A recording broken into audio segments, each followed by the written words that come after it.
26 September তারিখে শান্তিপূর্ণভাবে সবকিছু হচ্ছিল, যেখানে বাংলাদেশ সেনাবাহিনী তাদের সাথে কোনো প্রকার কোনো কিছুতে জড়ায়নি এবং হঠাৎ করে ওইখান থেকেই তাদের একটি দল আমাদের একটি পিকআপকে আক্রমণ করে, যেখানে আমাদের তিনজন সেনা সদস্য আহত হয়। সেখানে বাংলাদেশ সেনাবাহিনী অত্যন্ত মানবিকতার পরিচয় দিয়ে এবং ধৈর্যের সাথে সেই পরিস্থিতিটা মোকাবেলা করে তাদের সাথে কোনো প্রকার বাকবিতণ্ডায় না গিয়ে এবং কোনো প্রকার বল প্রয়োগ ছাড়াই চলে আসে এবং তাদের সাথে পরবর্তীতে জানানো হয় যে আপনারা এই ধরনের কোনো কিছু করবেন না। এবং তাদের যে লিডার হিসাবে ইপিডিএফ কর্তৃক সমর্থিত যে তাদের নেতা ইউখানু মার্মা, তার সাথে আমরা যোগাযোগ করার চেষ্টা করি এর আগের দিনই, কিন্তু সেটা তারা পরবর্তীতে পুরো খাগড়াছড়িতে সমাবেশ ডেকে পুরো জিনিসটাকে অন্যদিকে প্রবাহিত করে এবং তার পেছনে ইপিডিএফ এবং অঙ্গ সংগঠন সমূহ সম্পূর্ণভাবে তাকে সাপোর্ট দিয়ে যাচ্ছিল। পরবর্তীতে 27 তারিখে তারা অবরোধ ডাকে এবং সারা খাগড়াছড়িতে অ্যাম্বুলেন্স ভাঙচুর, পরবর্তীতে সাধারণ জনগণের উপর চড়াও হওয়া, এই সব কিছু করে তারা এই পরিস্থিতিটাকে অন্যদিকে মোড় নিয়ে নেয় এবং ছোট্ট একটি ঘটনাকে কেন্দ্র করে পরবর্তীতে স্বনির্ভর এলাকায় তারা এমন পরিস্থিতি সৃষ্টি করে যেখানে সেনাবাহিনী যেতে বাধ্য হয় এবং সেনাবাহিনী মাঝখানে যদি ওই দিন না যেত, সদর জোন কমান্ডার যদি ওই দিন ওদের মাঝখানে গিয়ে না দাঁড়াতো, তাহলে পরিস্থিতি অন্যরকম হতে পারত। এবং ওই সময়টাই আমাদেরকে মনে করিয়ে দেয় 19 সেপ্টেম্বর 2024 সালকে, যেখানে ওই একই এলাকায়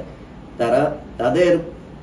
ওই এজেন্ডা বাস্তবায়নের জন্য সেখানেও চেষ্টা করেছিল অস্থিতিশীল পরিবেশ সৃষ্টি করার জন্য এবং সাম্প্রদায়িক দাঙ্গা তৈরি করার জন্য, এবং সেখানে 3 থেকে 4 জন মৃত্যুবরণ করেছিল তাদেরই দল। এবং তাদের ওই বহিরাগত সন্ত্রাসীরাই দেশীয় অস্ত্র এবং অটোমেটিক অস্ত্রের মাধ্যমে গুলি করে তাদেরকে হত্যা করেছিল। তো তার এই ধারাবাহিকতা এবারও তাদের এই পুরো পরিকল্পনা ছিল এবং আমাদের তড়িৎ অ্যাকশনের ফলে তারা ওইখানে কিন্তু কোনো কিছু ঘটে নাই এবং সম্পূর্ণ ডিজএঙ্গেজ করে পুরা শহরে আস্তে আস্তে এটা ছড়িয়ে পড়তে যাচ্ছিল। মহাজনপাড়া,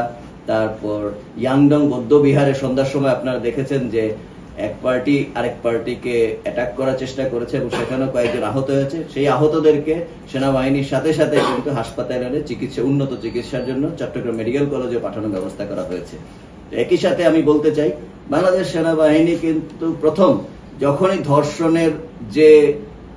অভিযোগটা ওঠে, ধর্ষককে গ্রেফতারের সবার আগে কিন্তু বাংলাদেশ সেনাবাহিনী গ্রেফতার করে পুলিশের সোপর্দ করে এবং এখানেও কথিত ধর্ষককে আমরা গ্রেফতার, এটা আইনের আওতায় আনা হবে। তো এই পুরা আইনি প্রক্রিয়া ফলো না করে ওরা সরাসরি চলে যাচ্ছে বিভিন্ন প্রকার প্রতিবাদ মিছিল সমাবেশ, যেটা পুরো খাগড়াছড়িকে তারা অচল করে দেওয়ার চেষ্টা করে এবং সেটা সাম্প্রদায়িক দিকে নিয়ে চলে যাচ্ছে। তো আমরা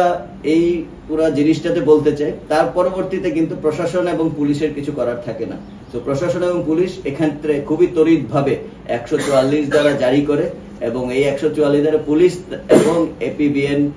একই সাথে বিজিবিকে কল করা হয় এবং বিজিবি সেক্টর তাদেরকে নিয়ে এসে আমরা বিজিবি, পুলিশ, আনসার,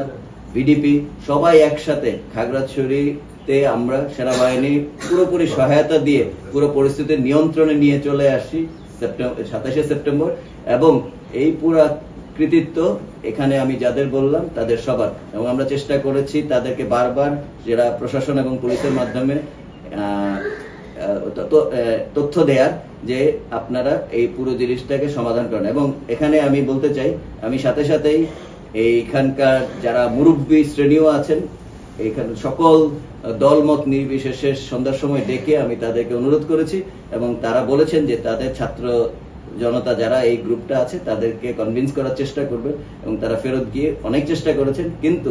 দেখা গেছে ইপিডিএফ এবং এই অঙ্গ সংগঠন তারা খাগড়াছড়িতে পরবর্তী 28 তারিখে সফল হতে না পেরে তারা চলে গেল গুইমারাতে এবং সেখানে গিয়ে একইভাবে এই পরিস্থিতির উদ্ভব করলো এবং সেখানে অলরেডি ওই দিনই দেখা গেল যে 3 জন মারা গেল এবং আরো অনেক আহত হলো। এবং এই টেকনিকই তারা সবসময় ফলো করে যাচ্ছে এবং ভবিষ্যতে নিশ্চয়ই আরো ফলো করার পরিকল্পনা রয়েছে। এবং এতে বহিঃশক্তির অথবা এখানকারই একটা মহল তাদেরকে পেছন থেকে সাহায্য করছে এবং সর্বোপরি ইপিডিএফ সবাইকে বোঝানোর চেষ্টা করছে যে একমাত্র তারাই এখানে সকল কিছু কন্ট্রোল করবে। তো আমরা এই ইপিডিএফ এবং তার অঙ্গ সংগঠন সমূহকে আহ্বান জানাই সবসময় যে পরিস্থিতি শান্ত রাখুন, এবং বাংলাদেশ সেনাবাহিনী সবসময় এই অঞ্চলকে স্থিতিশীল রাখার জন্য চেষ্টা করে যাচ্ছে, এবং দিন শেষে মহিলা এবং কোমলমতি ছাত্রছাত্রী শিশুদেরকে সামনে ঠেলে দেয়া এটা কোনো কিছুই ভালো বার্তা বহন করে না। এবং এই সাম্প্রদায়িক দাঙ্গা সংগঠনের সময় বহিরাগত সন্ত্রাসীদেরকে নিয়ে এসে দেশীয় এবং অটোমেটিক অস্ত্র দিয়ে ফায়ার করা, এই ব্যাপারটিও ভালো দেখায় না। সম্মানিত উপদেষ্টা মহোদয় দেখেছেন যে উনি বলেছেন যে কারো হাতে অস্ত্র থাকবে না, এই কথাটি কিন্তু উনি বলেছেন এবং মিডিয়ায় এসেছে,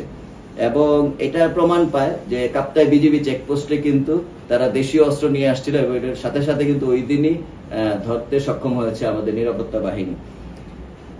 পার্বত্য চট্টগ্রামকে অস্থিতিশীল এবং সাম্প্রদায়িক